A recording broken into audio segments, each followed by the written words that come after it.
Hello students, I am Simran and welcome back to your own channel Ashish Tiwari. Today's video is one of the most important and exam focused video for students of 6th semester. The subject is comparative political system. In today's video, we have brought the top 10 most important question with answers. Questions that have a very highly chances to appearing directly in the exam. We haven't selected these questions randomly. They have been carefully chosen based on previous year question paper, important topics and teacher suggestion base. Okay, if you understand these 10 questions properly, then consider the around 80-90% of your exam prepare will be covered from this video itself. Okay, this single video is more than enough for your exam preparation and you can score really well in your exam just by watching this video. You won't need any other video. So students, if you are visiting our channel for first time, make sure to subscribe so that you are receive notification for upcoming videos before anyone else. And yes, there is also a special giveaway for all of you in this video.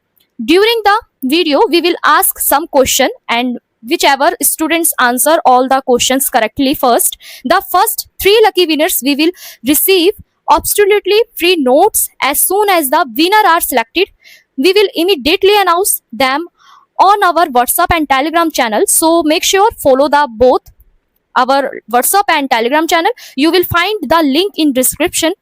So watch the video till the end and don't skip because the giveaway question can appear at any moment. And the best part is our lecture are completely free for you. 100% free video series. However, you want well organized notes for these lecture. Then paid notes are also available in both medium, Hindi and English medium also. The price is student friendly. You will find the website link in description box where you can purchase the notes. The notes will cost only 50 rupees. And if you don't want to buy the notes, you can simply continue watching the videos lecture for free. So let's begin. Comparative political system यानी तुलनात्मक राजनीतिक प्रणाली 10 most important question and answer which will prove to be a game changer for your exam. Ready? So let's begin.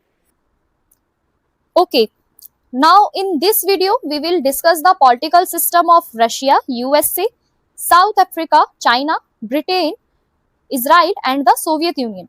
Okay, I will explain every topic in very easy English so that even a student from Hindi medium background can understand everything comfortably. So students, please watch this lecture till the end because today's class will help you in understanding world politics, learning political science concept easily, and one more important thing, while watching this video, do not try to memorize every line. Just understand the concept with real life examples. Okay, so now let's start our video. Now first question is, analyze the nature of Russia. Analyze the nature of Russian state in the context of the federal and centralized practices. The next question is, discuss Russia's post-communist political system. Do you believe that democracy has been fully functional since the collapse of the former Soviet Union?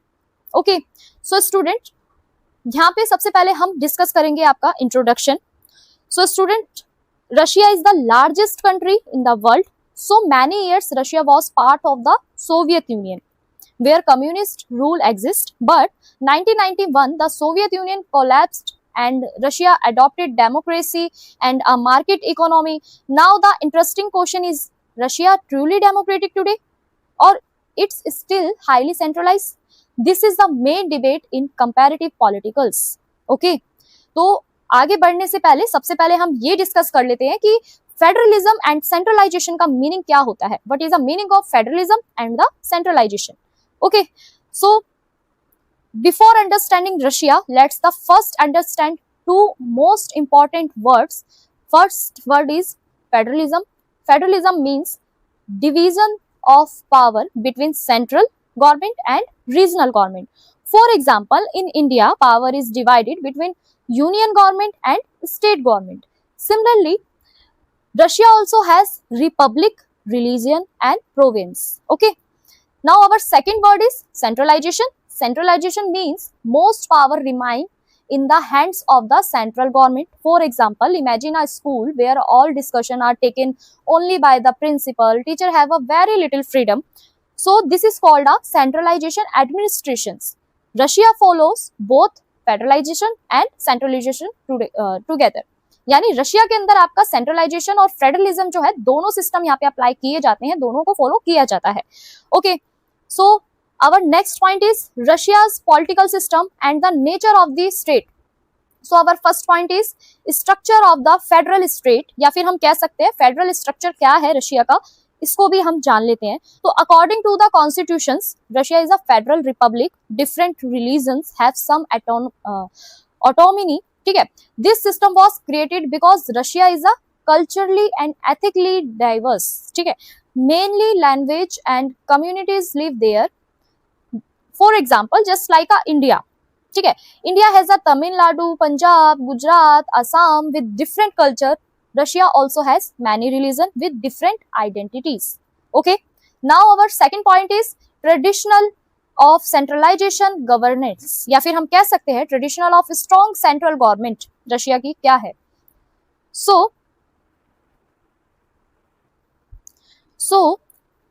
our second point is traditionals of centralization governance, या फिर हम कह सकते हैं traditional of strong central government. So students, historicals, Russia always had strong rulers.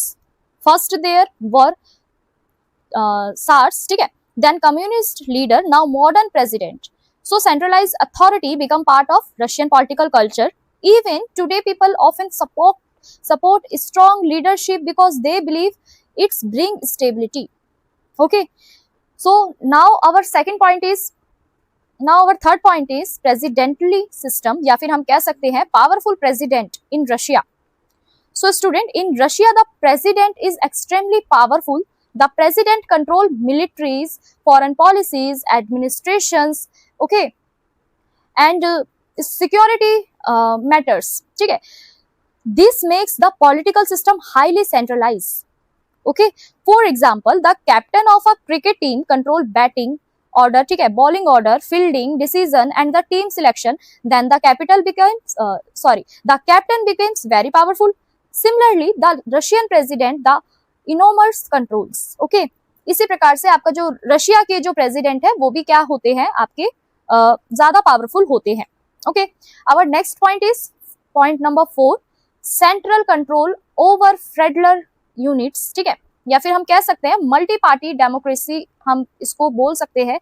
ठीक है, तो अगर हम सेंट्रल कंट्रोल अवर फेडरल यूनिट्स की बात करें तो all through the federal units process constitutional rights, central government aspects as the profound influence over them the practice. The central government maintains a strong control over regional governors and the administration's officials. Okay, now our fifth point is multi-party systems.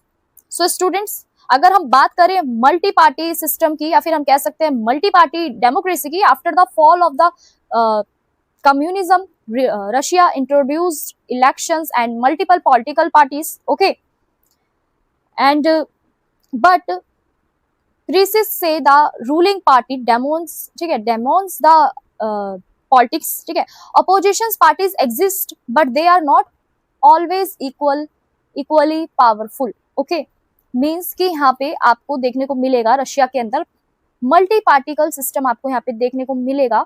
In various political parties participation in elections, however in the parties the demands the ruling parties is the clearly evidence. Okay, now our sixth point is the judiciary and the constitutions. Okay, या फिर हम कह सकते हैं judiciary and the constitutions जो है Russia का वो किस तरीके से है. So Russia has a constitutions and courts. In theory, Russia is a independent, but ethics argue the political pressure still influence judicial discussion. Okay, this creates questions about the quality of democracy. Okay, in the Russia constitution is the considered the supreme laws, and the judiciary has been established and independent institutions. ठीक है, so these are the political and the constitutional practices in the Russia. Okay. Now our next point is the political system of post-communist Russia.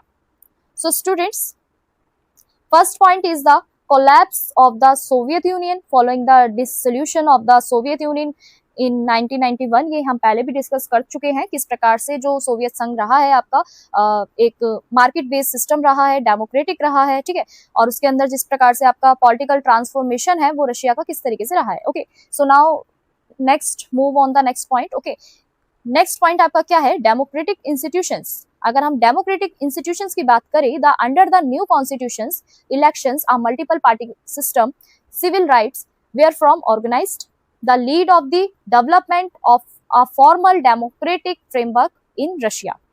Now our next point is economic liberalizations. ठीक है, during the post communist era, ठीक है, Russia adopted policies of a market economy and privatizations. While this brought about the economic changes, it's also lead to increased inequality and the corruptions. Now our next point is political instability. ठीक है, in the 1990s Russia faced economic crisis, corruptions and political instability that fueled a growing public demand for strong leaderships. Now our next point is the rises of the Vladimir Putin. ठीक है, अगर हम Putin की बात करें तो under the Putin leadership Russia withins political stables and the economic reformers. However, according to the crisis, this rule has been characterized by the increasing reactions or the democratic freedoms. Okay, अब यहाँ पे एक very important question ये बनता है, is the democracy fully function in Russia? Okay, in the democracy fully function in Russia, so in this is the very important question. Let's understand both sides. Okay, so argument supporting democracy, Russia has a election, constitutions, parliament, ठीक है, parliament or political parties, voting rights, so formally democratic institutions exist. Okay, अगर हम बात करें criticisms की Russia के अंदर democracy की बात करें तो however many international organizations criticize Russia, problems including media restrictions, ठीक है, pressures on oppositions, हम कह सकते हैं oppositions leaders, question about fair election, strong government control. Because of these issues, many scholars call Russia's managed democracy or semi democracy system. For example, comparison की अगर हम बात करें तो यहाँ पे for example, imagine a football match. Okay, imagine a football match. The match is happening, players are present, rules exist, but suppose one team gets better facilities, better reference, better more support, then technically the game exists, but fairness becomes questionable. Similarly, the critics say democracy exists in Russia, but competitions is not fully equal. Okay, now we discuss in this question conclusion.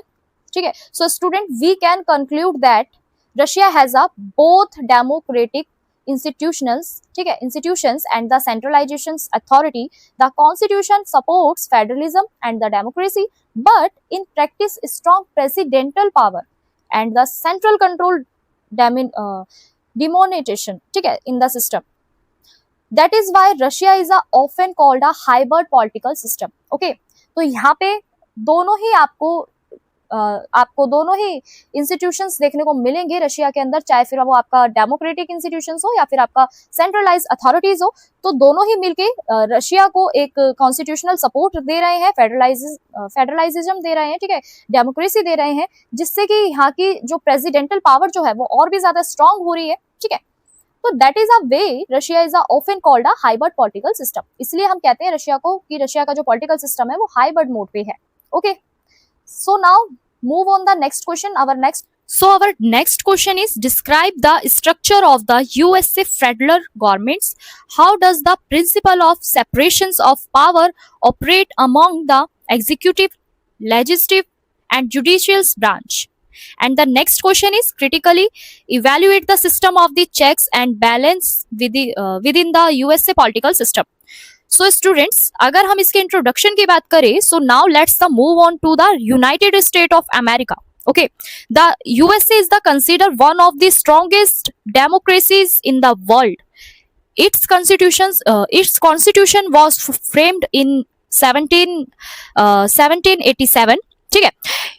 And the American political system is famous for federalism, separations of power, checks and balance. These principles prevent directorships. Okay. Now move on the structure of the USA federal government. So अगर हम USA की federal government की बात करें तो the USA government has a 3 branches. Okay, first is a executive branch, second is a legislative, ठीक है, third is a judiciary. So understand the let's understand each branch in detail. Okay, first is the executive branch. Executive branch के अंदर आपके जो president होते हैं वो main होते हैं. ठीक है, the president is both head of the state and head of the government. Okay, the president control administrations and foreign policies. He also commander in chief of the army forces. Okay, उसके बाद है आपका veto power. अगर हम veto power की बात करें, the president can reject laws passed by the Congress. This is called veto power. Okay, for example, suppose that imagine your class monitor suggests a rule. Okay, but the class teacher rejected. The rejection work is like a veto. Suppose that कि कोई भी, अगर आपने देखा कि class monitor ने आपके लिए रूल्स को सजेस्ट करा टीचर को, बट टीचर ने उन सारे रूल्स को रिजेक्ट कर दिया, that rejection works like a veto power. Okay, इसी प्रकार से आपके जो प्रेसिडेंट है वो भी क्या करते हैं, वीटो पावर को रिजेक्ट करते हैं. उसके बाद है आपका नेक्स्ट ब्रांच जिसको हम लेजिस्लेटिव के नाम से जानते हैं. ठीक है, Congress. The American parliament is called Congress. Okay, it has a 2 houses. First is senate और second is a houses of representative. Okay, this system is called, हम कह सकते हैं, so students, this system is called bicameralism. ठीक है. Now our second is role of the Senate. ठीक है, every state send 2 representative. ठीक है, the Senate approves. First is a international territories, second is a presidentially appointments. Okay, now we discuss role of the houses of representative. So representation depends on population. Larger state get more seats. The house plays a major role in financially matters. Okay, now fourth point is law making. अगर हम law making की बात करें तो both house must approve a bill, then it goes the president. Only after approval does it become laws. Okay, now third branch is the judiciary. ठीक है, अगर हम जुडिशरी की बात करें तो supreme court. The supreme court is the highest court in America. ठीक है, in interprets the constitutions. Okay, now second is judicial review. ठीक है, जुडिशियल रिव्यू की बात करें, the court can declare laws unconstitutional. This power is called judicial review. For example, suppose a school rule से students can not drink water during summer. Parents may be challenges that rule because it is unfair. Similarly, courts check whatever laws, votes, हम कह सकते हैं laws, constitutional rights. Okay, उसके बाद है आपका next point, separations of power. अगर हम separations of power की बात करें या फिर हम कह सकते हैं the principles of separations of power, तो the principles means power are divided among different branches. Purpose for prevent centralizations, या फिर हम कह सकते हैं concentrations of power. ठीक है, checks and balance. So every branch controls the others. For example, president can veto bills, Congress can impeach president, judiciary can declare laws unconstitutional. ठीक है, this creates balance.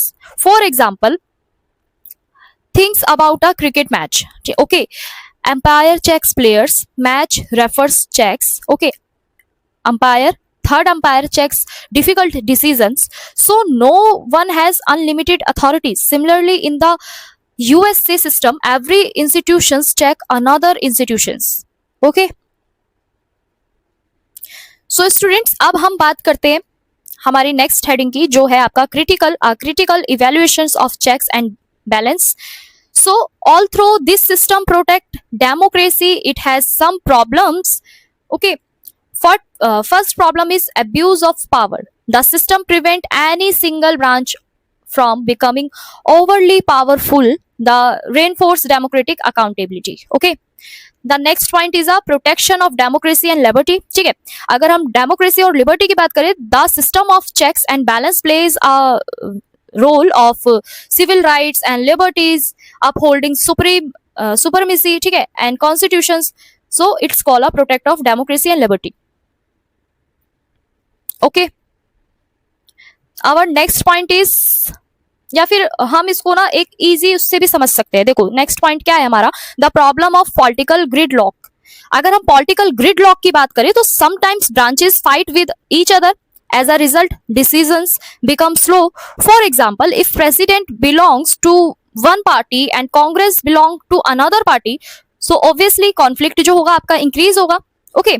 उसके बाद है आपका next point, the impact of Persian politics. अगर हम Persian politics की बात करें तो पॉलिटिकल पार्टीज जितनी भी है आपकी, ठीक है, वो समटाइम्स क्या करती है, प्योरिटाइज करती है पार्टीज को, ठीक है, ओवर नेशन इंटरेस्ट करती है, ठीक है. इसी तरीके से आपका जो इम्पैक्ट पड़ता है वो पार्टीज का पॉलिटिक्स पे किस प्रकार से पड़ता है वो मैंने आपको बता दिया है. नेक्स्ट है the expanding power of the judiciary. Expanding judiciary power की अगर हम बात करें तो some critics believe courts have some too powerful, okay. So जैसा आप यहाँ पे देख पा रहे हैं कि some criticise argue that the Supreme Court's power of judicial review has become excessive, ठीक है. the could upon the role of elected boundaries, ठीक है. इस प्रकार से आपका ये जो पॉइंट है वो यहाँ पे समाप्त होता है. उसके बाद अगर हम इस प्रश्न के कंक्लूजन की बात करें, इस क्वेश्चन के कंक्लूजन की बात करें, the American political system successfully protected liberty and democracy through separation of power and checks and balance. Even through conflict occur, the system prevent directorships and maintains democratic balance, okay. So this is a conclusion. So now move on the next question number 3. So next question is discuss the role of the African National Congress in South Africa transitions from apartheid to a democratic political system. Evaluate the role of African National Congress यानी आपका ANC in the shaping South African political since the end of the apartheid, ठीक है. तो अगर हम इसको एक simple language में समझे, यानी इजी तरीके से अगर हम समझे, so now let's discuss South Africa. So South Africa was ruled under apartheid. Apartheid means rehearsal discrimination where white minority rulers and deny rights to black people, okay. So black citizens were denied voting rights, land rights, equal educations, equal opportunities. The African National Congress the African National Congress or ANC lead the struggle against the apartheid, ठीक है, apartheid. उसके बाद है आपका background of the African National Congress, यानी आपका role क्या है एएनसी का. तो फॉर्मेशन ऑफ एएनसी की अगर हम बात करें तो इसको एस्टैब्लिश किया गया था 1912 में, ठीक है. Its main goals was equality and justice for black people. So इनका जो मेन ऑब्जेक्टिव था ना, मेन गोल्स जो था वो यही था कि इक्वालिटी मिले, ब्लैक पीपल्स को जस्टिस मिले. उसके बाद है आपका सेकंड पॉइंट, यानी अपोजिशंस ऑफ पॉलिसीज की अगर हम बात करें तो हम कह सकते हैं इसको कि following the implementations of the articles, इसमें आपका ये बताया गया है कि किस प्रकार से आपका वीटो राइट्स है, okay, access to the education, land rights, इन सबको इसके अंदर शामिल किया गया है. उसके बाद है from peaceful protest to active struggle, या फिर हम कह सकते हैं पीसफुल प्रोटेस्ट की अगर हम बात करें तो इनर्शियली ANC followed place peaceful protects, ठीक है। दे ऑर्गेनाइज्ड डेमोन्स्ट्रेशंस, बाइकआउट्स और सिविल डिसोबीडियंस, ओके, जिसके अंदर आपके नेशनल मैंडेला लीडरशिप्स भी आती है। One of the largest leader of ANC was national आपके Nelson Mandela, okay. Nelson Mandela जो है आपके द लार्जेस्ट लीडर्स हैं ANC के। He spent many years in prison but the never give away the struggle for democracy. For example, Mandela teach us that true leadership requires patience and sacrifices, okay. Now our next point is international support. So many countries supported ANC. Economic structure were imposed on South Africa. These increase pressure on the apartheid governments, okay. So now we discuss the development of a mass organizations, ठीक है। Mass organization की अगर हम बात करें, the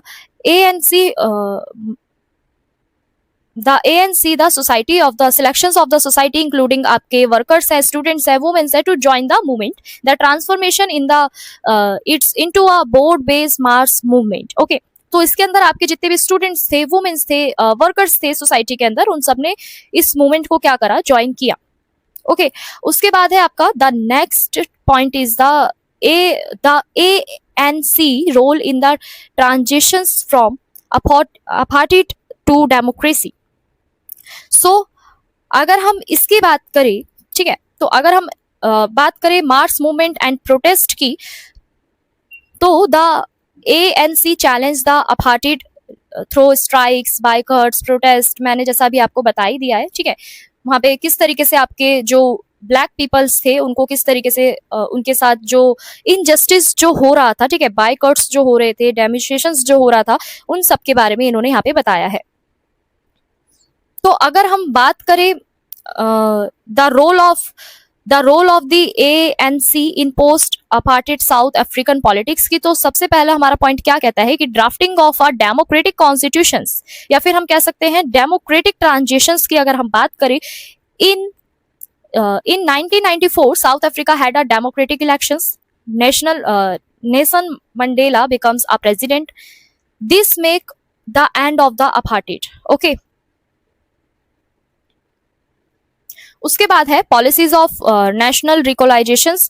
Nelson Mandela and the ANC improvised recognitions peace rather than a political of the truth and recognitions commissions several, for example, significations examples of these approach, okay। तो अगर हम बात करें साउथ अफ्रीका के कॉन्स्टिट्यूशंस की, तो यहाँ पे आपका the 1996 constitution is the consider one of the most progressive constitutions in the world. Main feature are equality, all citizens became equal before law, okay, human rights, and the constitution protects the freedom of expressions, ठीक है, right to education, human dignity, and the introduction the independent judiciary. Courts protect constitutional rights, universal adult franchises, ठीक है, every adult citizen receive voting rights. For example, imagine a classroom where only students are allowed to speak while others are silent, okay। So now suppose the teacher change the rule and give equal opportunity to student. That transformation is similar to South Africa democratic transitions, okay। So these are the things. तो अगर हम इसके conclusion की बात करें, तो conclusion क्या कहता है, द अफ्रीकन नेशनल कांग्रेस यानी आपका ANC play a central role in establish a democratic political order in South Africa through its struggle against the apartheid under leadership of Nelson Mandela and other leaders organizations, okay। So values of equality, human rights, democracy following the dismantling and of the apartheid। सो ये सारी चीजें हमने इसके अंदर जाना कि किस तरीके से जो आपका जो साउथ अफ्रीका की जो अंदर जो आपका मूवमेंट चला, वो किस तरीके से आपका स्ट्रगलफुल रहा। तो अब हम बात करते हैं नेक्स्ट क्वेश्चन की, क्वेश्चन नंबर 4 की। So question number 4 is how has the Chinese communist party यानी CCP shaped China's political and economic system from 1949 to the present day critically examine. Okay, the next question is discuss the significance of culture revaluation in the context of the evaluation of Chinese politics. So students, अगर हम इसको short में explain करें या short में समझे तो introduction क्या कहता है, China is one of the most powerful country in the world today. Since 1949, the Chinese Communist Party or CCP has a controlled China. Okay, China follow a one-party system. CCP and political system one-party rule. Only the Communist Party dominate politics. There is no multi-party democracy like India or USA. Okay, so Mao Zedong and Maoism की अगर हम बात करें तो मायो adapted communism, ठीक है, communism according to Chinese conditions, this mythology become known as a Maoisms. Okay, culture revaluation की अगर हम यहाँ पे बात करें, so from 1966 to 1976 Mao launch the culture revaluation purpose to remove capitalisation ideas and strengthening communist ideology. Impact of culture की बात करें, इम्पैक्ट ऑफ कल्चर रेवोल्यूशन की बात करें, सो नेगेटिव इफेक्ट्स अगर हम देखें, सो यहाँ पे आपके जितने भी स्कूल्स थे वो क्लोज्ड हो चुके थे, ठीक है, सोशल चाउज इंक्रीज हो गया था, ठीक है, इकोनॉमिक सफर्ड थी यहाँ पे, millions suffered during this periods. Okay, अगर हम बात करें रेड गार्ड्स की, तो रेड गार्ड्स की अगर हम बात करें यहाँ पे, तो यहाँ पे जो रेड गार्ड्स जो था, young people called red guards supported Mao. Okay, they attacked all traditionals and intel आपका जितना भी इंटेल सेलिब्रेशन जो था उन सब पे इन्होंने क्या करा था, ठीक है, यंग पीपल जो थे हमारे रेड गार्ड्स, इन्होंने मायो को सपोर्ट करा था और अटैक करा था जितने भी आपके ऑल्ड ट्रेडिशंस थे उनके ऊपर. ओके, तो अगर हम इकोनॉमिक रिफॉर्म की बात करें, तो यहाँ पे इकोनॉमिक रिफॉर्म की अगर हम बात करें स्टूडेंट्स, तो इकोनॉमिक रिफॉर्म जो था ना चाइना के अंदर, वो देन एक्सपिंग रिफॉर्म्स था. इसके अंदर 1978 में चाइना ने अडॉप्टेड किया था इकोनॉमिक रिफॉर्म्स को, ठीक है. चाइना अलाउ फॉरेन इन्वेस्टमेंट, ठीक है, प्राइवेट बिजनेस और मार्केट इकोनॉमिक एलिमेंट्स. सो जितने भी आपके स्पेशल इकोनॉमिक्स जोन थे वो सारे के सारे चाइना के थ्रू क्रिएट किए गए थे, ठीक है, चाहे वो आपके अट्रैक्टिव फॉरेन कंपनीज हो, ठीक है. For result China becomes a manufacturing brands, ठीक है, जैसा आप रिसेंट में देखते हैं, things of students who change study methods after failing exam. Similarly China change economic policies and economic difficulties. Okay, तो अगर हम बात करें यहाँ पे क्रिटिसिज्म की, तो यहाँ पे CCP जो आपका था वो इकोनॉमिक सक्सेस को लेके यहाँ पे आपके कुछ ऐसे क्रिटाइज जो थे वो दिए गए थे, जैसे आपका पॉलिटिकल फ्रीडम जो थी यहाँ पे वो लिमिटेड हो गई थी, ठीक है, media is controlled, oppositions is आपका जो अपोजिशंस जो था उसके थ्रू भी वहाँ पे आपका जितनी भी हम कह सकते हैं रोक टोक थी जो वो सारी स्टार्ट हो गई थी. So China combine economy liberalisations with political controls. Okay, so अगर हम इसके कंक्लूजन की बात करें तो कंक्लूजन से हमें क्या पता चल रहा है कि जो चाइना के अंदर आपकी CCP जो थी वो प्राउडली इन्फ्लुएंस्ड थी चाइना पॉलिटिकल से, इकोनॉमिक सिस्टम से. The party has a for its economic growth modernisations while maintaining. So हम कह सकते हैं कि जो चाइना जो था वो कंबाइन था इकोनॉमी और लिबरलाइजेशंस विद पॉलिटिकल कंट्रोल्स के. Okay, so our next question is question number 5.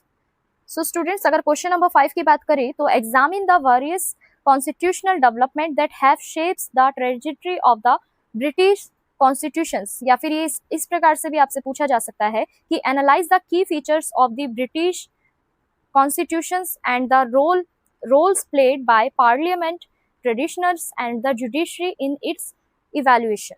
अगर हम बात करें इसके इंट्रोडक्शन की, सो स्टूडेंट्स इंट्रोडक्शन की अगर हम बात करें तो यहाँ पे इंट्रोडक्शन क्या कहता है कि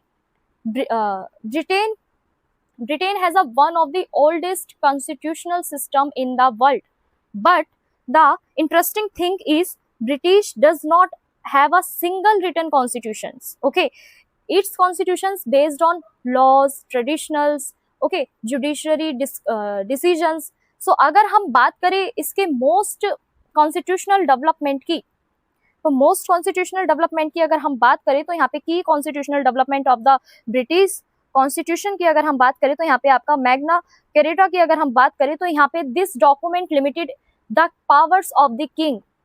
it's establish that even rulers are subject to laws. Okay, उसके बाद है आपका जिसको हम बिल ऑफ राइट्स के नाम से भी जानते हैं, ठीक है, या फिर हम कह सकते हैं आपका ये जो है पिटिशंस ऑफ राइट्स की अगर हम बात करें तो ये भी आपका एक डॉक्यूमेंट रहा है जिसके अंदर आपकी जितनी भी पार्लियामेंट्री और जो आपके जितने भी एबेरिटल अरेस्ट्स हैं उनकी इसमें बात की गई है. अथॉरिटीज किस प्रकार से आपकी रहती है, सिविल आपकी लिबर्टीज है, अथॉरिटीज ऑफ पार्लियामेंट है वो किस तरीके से है. उसके बाद है आपका इंग्लैंड्स ग्लोरियस रिवॉल्यूशन जिसको हम 1688 के नाम से भी जानते हैं. तो ये जो आपका द ग्लोरियस रिवॉल्यूशन जो है ये आपका मोनार्की जब सिस्टम जो था आपका मोनार्की या फिर हम कह सकते हैं एस्टेब्लिश था सुपरमेसी ऑफ पार्लियामेंट. ओके, जिसके अंदर आपका बताया गया था इवेंट जो आपका था इवैल्यूएशंस का, ठीक है, ब्रिटिश डेमोक्रेसी का, इसके अंदर इसकी बात की गई थी.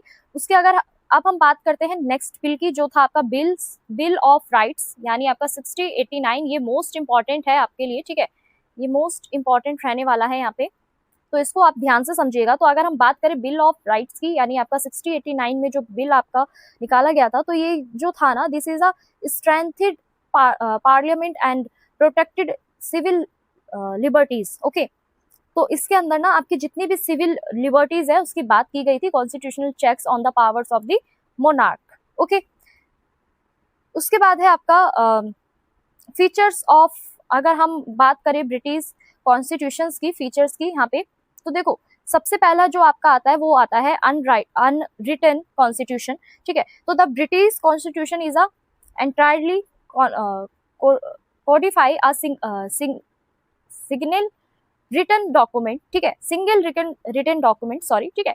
It based on a various statutes और आपका जुडिशियल जितने भी आपके हम कह सकते हैं जो आपका ब्रिटिश कॉन्स्टिट्यूशन है ना वो अनरिटन है.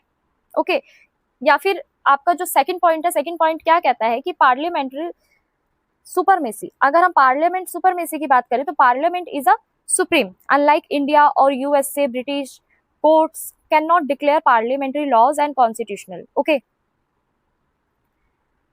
उसके बाद है आपका रूल ऑफ लॉज. अगर रूल ऑफ लॉज की बात करें तो everyone is equal before laws. यहाँ पे जितने भी आपके सिटीजन थे, all citizen and rulers are subject to the laws, no one is a consider to above the laws. Okay, उसके बाद है आपका कॉन्स्टिट्यूशनल मोनार्की. अगर कॉन्स्टिट्यूशनल मोनार्की की बात यहाँ पे की जाए तो यहाँ पे कॉन्स्टिट्यूशनल मोनार्की क्या कहता है, तो यहाँ पे आपका जो कॉन्स्टिट्यूशनल मोनार्की जो है, किंग और queen is a ceremonial head. Okay, actual power belong to prime minister and cabinet. In Britain the king और queen serves as the head of state, but actual power जो होती है आपकी वो किस पे होती है, प्राइम मिनिस्टर एंड कैबिनेट पे. ओके, इसके बाद हम बात करते हैं roles of parliament. Roles of parliament की अगर हम यहाँ पे बात करें तो यहाँ पे पार्लियामेंट का क्या रोल रहा है, तो प्रिंसिपल्स ऑफ पार्लियामेंट सुप्रीमेसी में आपको पहले भी बता चुकी हूँ. ठीक है, इसको आप एक बार रीड करोगे तो आपको ऑब्वियसली इजीली समझ में आ जाएगा. सो नेक्स्ट टॉपिक हमारा यहाँ पे क्या है कि कन्वेंशंस की अगर हम बात करें, रोल ऑफ कन्वेंशन, तो रोल ऑफ कन्वेंशन क्या होता है आपका कि convention are unwritten rules. For example the monarchy appoints the leaders of majority party as a prime minister. This is not strictly written in one constitutional document. Okay, so it's called a conventions. ठीक है, तो यहाँ पे आपको जितने भी points दिए गए हैं उसकी कन्वेंशन जो है उसकी क्या इंपॉर्टेंस है आपके कॉन्स्टिट्यूशनल में, ठीक है, वो आपको यहाँ पे बतानी है. जो आपके अपॉइंटमेंट्स है ऑफ द प्राइम मिनिस्टर वो किस तरीके से की जाती हैं. ठीक है, ये सारे पॉइंट्स जितने भी पॉइंट्स हैं ये बहुत इजी हैं, इजी लैंग्वेज में हमने यहाँ पे आपको प्रोवाइड कराएं, तो आप एक बार रीड करोगे तो ऑब्वियसली आपको ये क्लियर हो जाएंगे. इसी के साथ हम आगे बढ़ते हैं. तो रोल ऑफ जुडिशरी की बात करें तो judiciary protects rule of laws and civil जो आपकी लिबर्टीज होती है उनको क्या करता है, प्रोटेक्ट करता है। इसके अंदर आपके कोर्ट्स जो होते हैं वो इंटरप्रेट करते हैं लॉज को और मेंटेन करके रखते हैं आपके जस्टिस को। इसमें भी आपकी सभी पॉइंट्स हमने यहाँ पे दिए हुए हैं, आप इसको 1 बाय 1 करके रीड करेंगे, एक्सप्लेन करेंगे, तो आपका क्वेश्चन नंबर 6 जो है वो कंप्लीट हो जाएगा। उसके बाद हम बात करते हैं कंक्लूजन की। तो कंक्लूजन क्या कहता है एट द एंड, कि जो भी आपका ब्रिटिश कॉन्स्टिट्यूशंस जो है ना, ये सारा इन्फ्लुएंस है आपका model of modern democratic governance से। ओके, सो अब हम मूव ऑन करते हैं नेक्स्ट क्वेश्चन की तरफ, क्वेश्चन नंबर 6। क्वेश्चन नंबर 6 जो है आपका वो ये है, explain the key features of Britain's first past the post, जिसको हम FPTP के नाम से भी जानते हैं, जिसके अंदर आपके जितने भी इलेक्टोरल सिस्टम्स जो होते हैं, ठीक है, electoral systems, and evaluate its impact on the party system and democratic representations, या फिर इस तरीके से भी आ सकता है, how does the first past the post electoral system affect representation with in Britain's parliamentary democracy, comment. Okay, तो अगर हम इसको अगर हम शॉर्ट में समझें, ठीक है, शॉर्ट में अगर हम इसको समझे तो मेनली जो इसका इंट्रोडक्शन है, इंट्रोडक्शन क्या कहता है, first part the post system also called a FPTP। In this system the candidate with highest votes wins even without absolute majority. Okay, तो अगर हम इसके की फीचर्स की बात करें, ठीक है, या फिर हम कह सकते हैं फीचर्स की अगर हम बात करें FPTP सिस्टम की, तो इसके अंदर जो है ना आपका वो क्या है कि सिंपल सिस्टम है, यानी voters choose one candidate, counting is easy. Okay, अगर हम बात करें सिंगल मेंबर कॉन्स्टिट्यूशंस की, ठीक है, तो यहाँ पे क्या होता है ना, यहाँ पे only one representative is elected from each areas. Okay, तो अगर हम बात करें नेक्स्ट पॉइंट की, जिसको हम रैपिड इलेक्शन रिजल्ट से भी जानते हैं, या फिर हम कह सकते हैं फास्ट रिजल्ट के नाम से भी हम जिसको जानते हैं, तो इसके अंदर क्या होता है आपका इलेक्शन रिजल्ट आपके बहुत क्विकली आते हैं, ठीक है, इलेक्शन रिजल्ट कम क्विकली। ओके, तो ये सारे आपके पॉइंट्स हैं।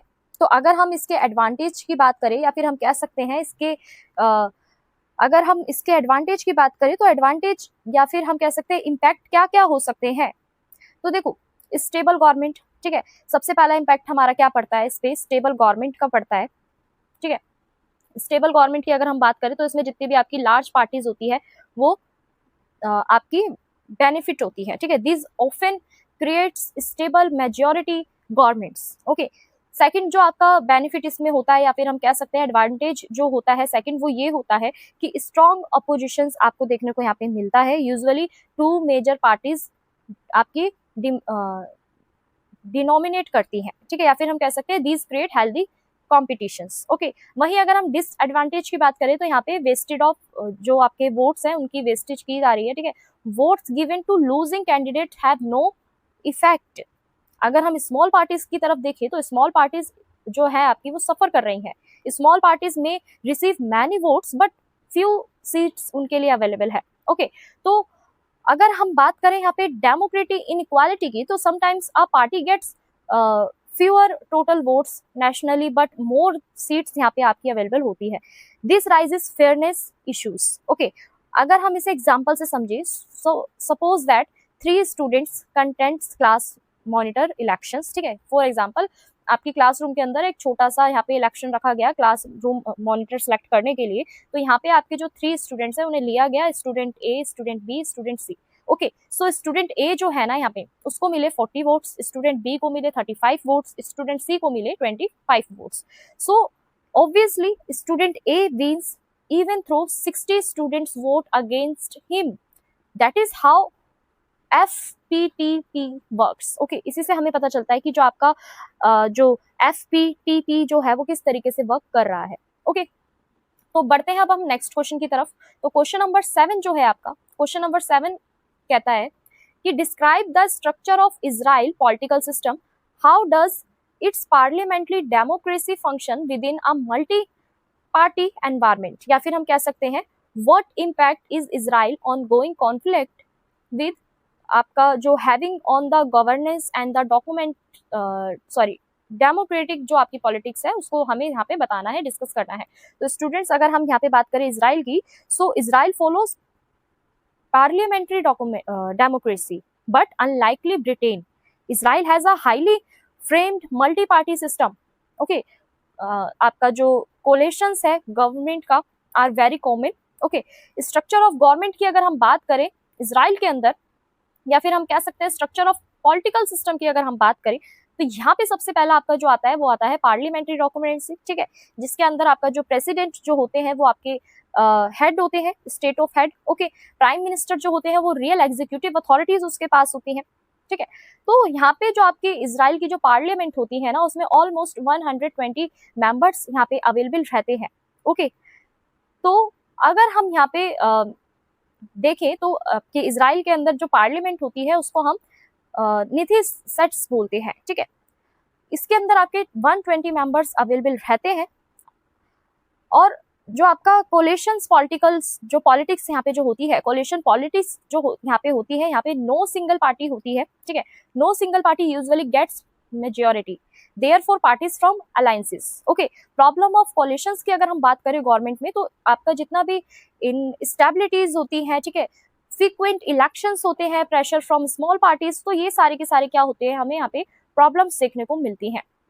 ओके, इसी के साथ अगर हम बात करें आपका इसराइल के अंदर जो आपका प्लेसेंस कॉन्फ्लिक्ट जो है वो कौन कौन से हैं, तो अगर यहाँ पे कॉन्फ्लिक्ट की अगर हम बात करें कि आपके इम्पैक्ट किस तरीके से देखने को मिलते हैं, तो यहाँ पे देखो, this conflict deeply affect Israel politics. Okay, effect including strong force on security, increasing आपकी मिलिट्री फोर्सेस. ठीक है, rises of nationalist politics, debates over human rights. तो ये सारे के सारे कॉन्फ्लिक्ट हमें यहाँ पे देखने को आपके मिलते हैं. अगर हम इसे फॉर एग्जांपल कंक्लूजन को अगर हम रियल लाइफ एग्जांपल से समझे, इमेजिन अ फैमिली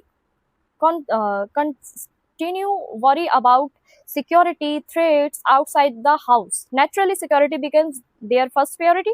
Similarly, आपका जो इसराइल है, इसराइल प्रायोरिटाइज कर रहा है अपनी नेशनल सिक्योरिटी को because of ongoing conflict. Okay, इसी के साथ आपका क्वेश्चन नंबर 7 जो है वो भी समाप्त होता है. क्वेश्चन नंबर 8 की तरफ बढ़ते हैं. क्वेश्चन नंबर 8 की अगर हम बात करें तो इसमें हमसे पूछा गया है, critically evaluate the major political, economy and social factor contributing to the collapse of the Soviet Union. या फिर ये आपसे इस तरीके से भी पूछ सकता है, discuss Russia's post communist political system.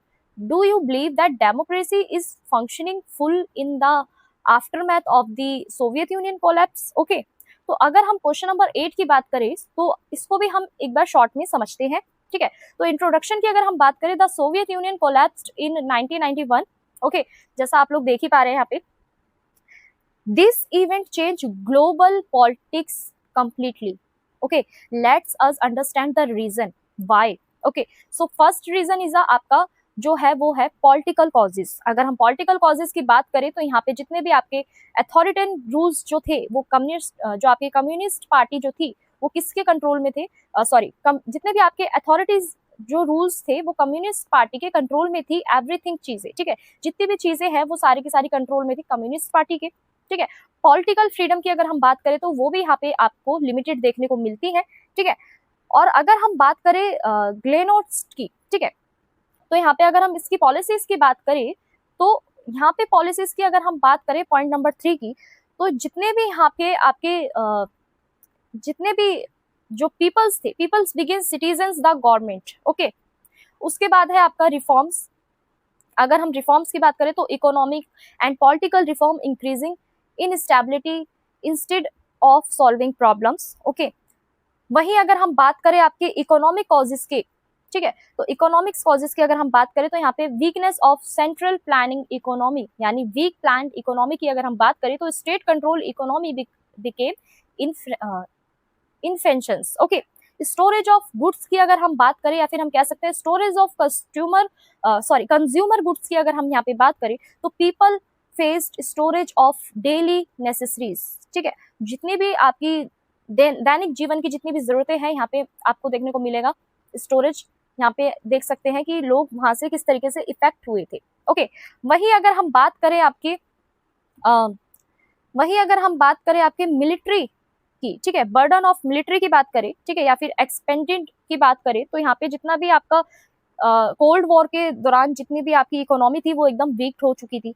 ठीक है, वहीं अगर हम सोशल कॉजेज की बात करें, ठीक है, तो सोशल कॉजेज में आपका जितने भी डिक्लाइंस थे, ठीक है, decline in the standard of living की अगर हम बात करें, जिसमें आपका नेशनलिज्म आता है, तो डिफरेंट रिपब्लिक्स वांटेड इंडिपेंडेंट, ठीक है, उसके अंदर आपका करप्शंस भी आता है, people lost trust in government, ठीक है, करप्शंस के अंदर, करप्शंस के चलते लोगों ने यहाँ पे लॉस्ट को अपना ट्रस्ट को अपने लॉस्ट करा था गवर्नमेंट के थ्रू, ठीक है, यानी गवर्नमेंट पे से लोगों का धीरे धीरे विश्वास कम होता चला गया था बढ़ते हुए करप्शन के थ्रू। वहीं अगर हम बात करें वेस्टर्न इन्फ्लुएंस की, ठीक है, या फिर हम कह सकते हैं इन्फ्लुएंस ऑफ वेस्टर्न आइडियाज की, तो यहाँ पे people were influenced by democratic and capitalised ideas, ठीक है। तो अगर हम यहाँ पे रिजल्ट की बात करें, या फिर हम कह सकते हैं रिजल्ट ऑफ कोलैप्स की बात करें, तो एंड ऑफ कोल्ड वॉर, यहाँ पे कोल्ड वॉर का एंड हमें देखने को मिला। यूएसए बिकम सोल, ठीक है, सुपर पावर, ठीक है, यूएसए के पास आपको यहाँ पे सुपर पावर देखने को मिली, ठीक है। तो अगर हम इसके कंक्लूजन की बात करें, तो एंड क्या निकला आपका कोलैप्स का, रिजल्ट ऑफ कोलैप्स क्या निकला कि एंड ऑफ कोल्ड वॉर, ठीक है, कोल्ड वॉर का एंड यहाँ पे देखने को हमें मिलता है। यूएसए जो है, ठीक है, यूएसए बिकम सुपर पावर, और जितना भी आपका जो ग्लोबलाइजेशन एरा जो है, यहीं से उसकी स्टार्ट हुई था, उसका बिगिनिंग ऑफ ग्लोबलाइजेशन एरा की शुरुआत यहीं से हुई है।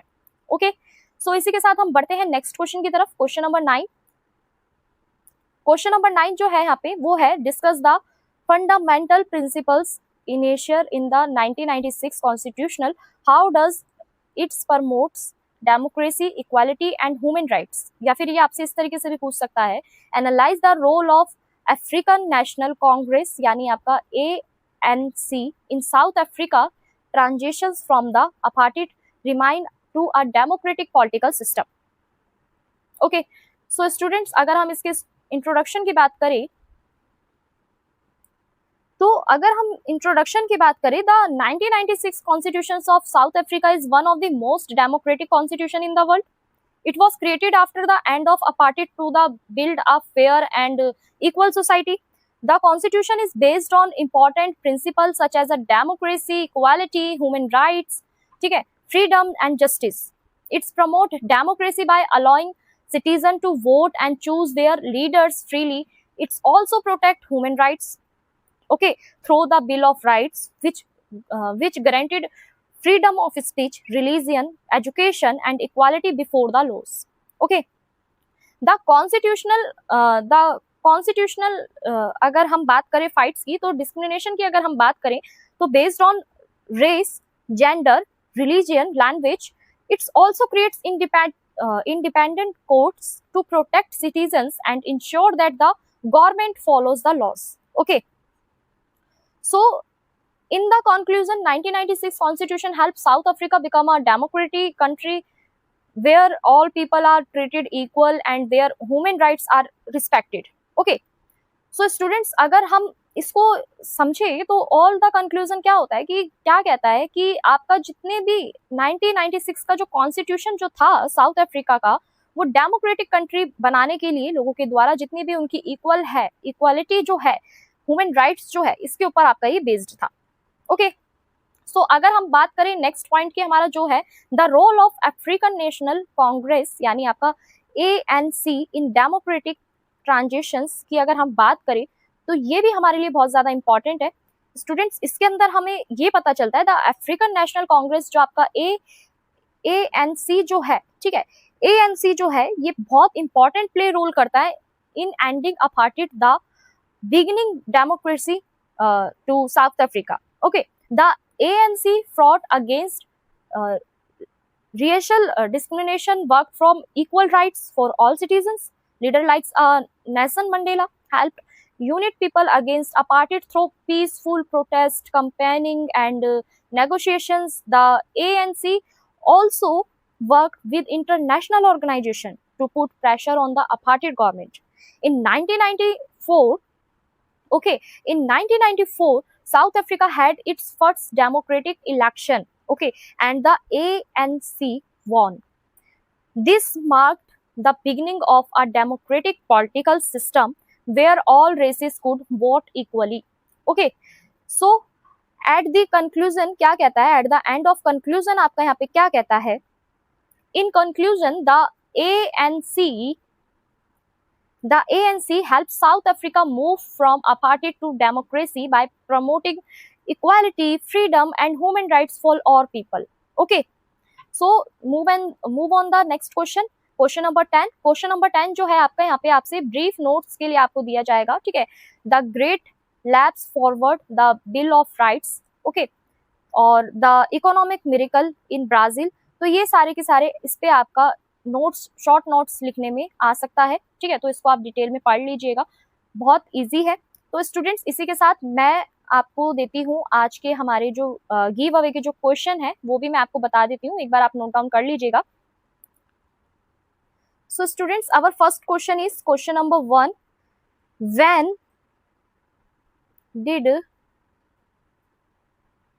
when did the Soviet Union collapse? Okay, so first question is give away का क्वेश्चन. आपका फर्स्ट क्वेश्चन ये है कि when did the Soviet union collapse. आपको कमेंट करके आंसर बताना है. इसी के साथ आपका जो सेकंड क्वेश्चन है, क्वेश्चन नंबर सेकंड जो आपसे पूछा गया है, ये पूछा गया है कि what is the name of Russia's parliamentary, ठीक है, या फिर हम कह सकते हैं parliament.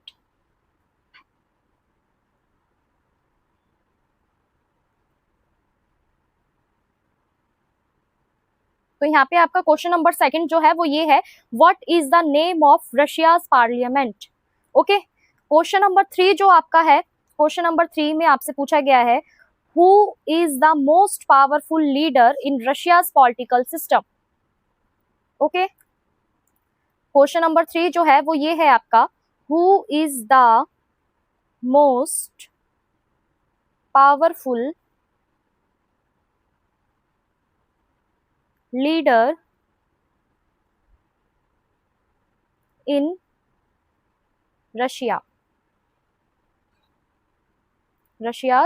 Political system. Okay, so ये थे आपके गिव अवे के 3 most important question. So students, these were the top 10 most important question, ठीक है.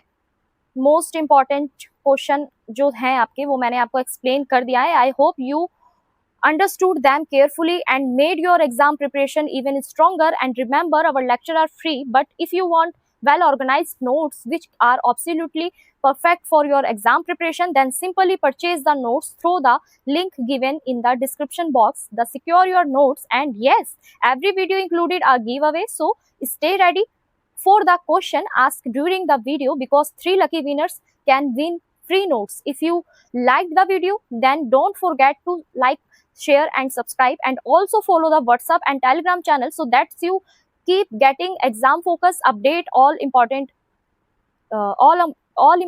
due so lecture and giveaway winners announced.